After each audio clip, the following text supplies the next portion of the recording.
Hello guys! Welcome na naman dito sa aking channel. And sa video na ito ay pag-uusapan natin yung Pasado Loan by RCBC Discartec. At siguro may mga iba sa inyo na napanood or nakapanood sa mga videos ko mga 3 months ago na. At ngayon nga balikan natin itong Pasado Loan by RCBC Discartec. And nakita ko lang napakaganda ito talaga na pwede nyo na rin i-consider utangan.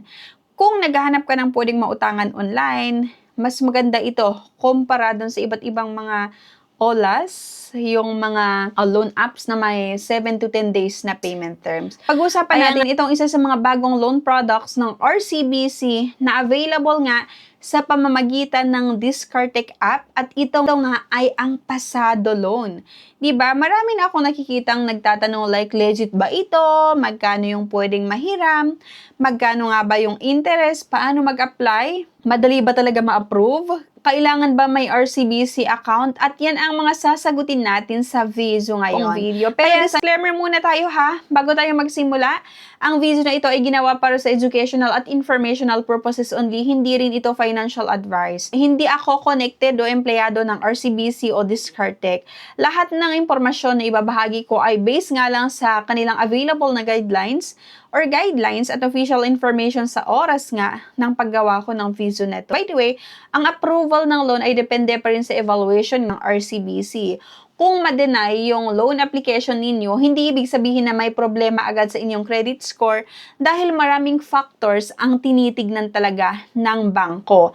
Ano nga ba ang Pasado Loan? Ang Pasado Loan nga ay isang personal loan program ng RCBC na idinisenyo or idinesign nila para sa mga bagong Discartec clients. Ibig sabihin, kung wala ka pang RCBC or wala ka pang existing RCBC personal loan at qualified ka sa kanilang evaluation, maaari kang magkaroon ng pagkakataon nga na ma-offeran ng Pasado Loan. Okay?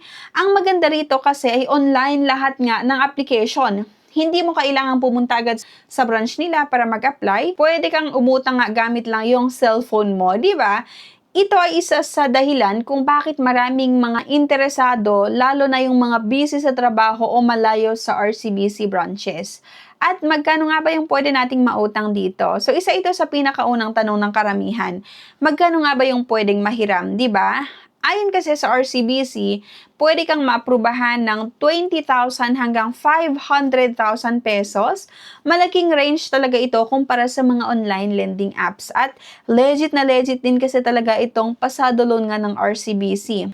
Kasi 'di ba, kung mapapansin niyo, karamihan sa mga loan apps ngayon ay nagsisimula lamang sa 2,000 hanggang 5,000. Meron din 20,000 hanggang 30,000 lamang at 7 to 10 days yung terms nila or 1 month lang. Pero dito nga sa RCBC Discartec, akalain mo 20,000 hanggang 500,000 at nag-o-offer din ng mahabang payment terms.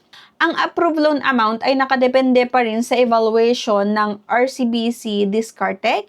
Kasama rito yung income mo, yung employment, financial capacity, at iba pang impormasyon na isasubmit mo. At kapag natapos mo ang application, doon mo makikita talaga yung actual loan offer para sa'yo. Makakatanggap ka rin ng SMS sa iyong registered mobile number tungkol sa resulta ng iyong application. Kung interested kayo or gusto niyong subukan nga itong Pasado Loan by RCBC Discartec, ilagay ko na lang din yung link niya sa comment section. Ilang buwan ba hulugan yung utang kapag sakali na-approve nga dito sa RCBC Discartec or Pasado Loan by RCBC Discartec? Isa pang magandang feature nga nito ay yung simple lang ang repayment terms. Pwede kang pumili, di ba, ng 6 months o di kaya 12 months. Walang etchebreche, walang masyadong mga pagpipilian, 6 months o 12 months, di ba? Mas maikling loan terms nga lang ito compared sa ibang bank na maabot ng 24, 36 hanggang 60 months.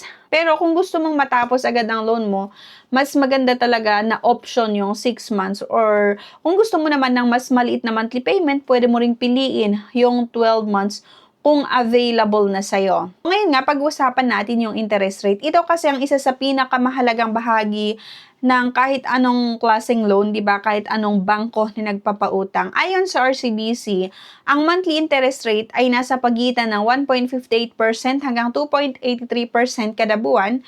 At kung i-convert naman natin ito sa annual effective interest rate o EIR, nasa humigit kumulang 19% hanggang 34% kada taon. Ngayon, baka sabihin ng iba, medyo mataas yata, 'di ba? So actually, kung ikukumpara natin ito sa maraming online lending apps na naniningil ng napakataas na interest fees, 'di ba? Like 30 to 50% na charges ng utangin nyo, mas competitive ang rate din talaga ng pasado loan dahil bank product ito. Pero tandaan ninyo, iba-iba pa rin ang magiging approved interest rate depende nga sa assessment ng RCBC. Hindi kasi ibig sabihin na pare-pareho ang interest sa lahat ng borrowers. So magkakaiba po yan, depende nga sa evaluation nitong RCBC sa inyo. So sino ang pwedeng mag-apply, di ba?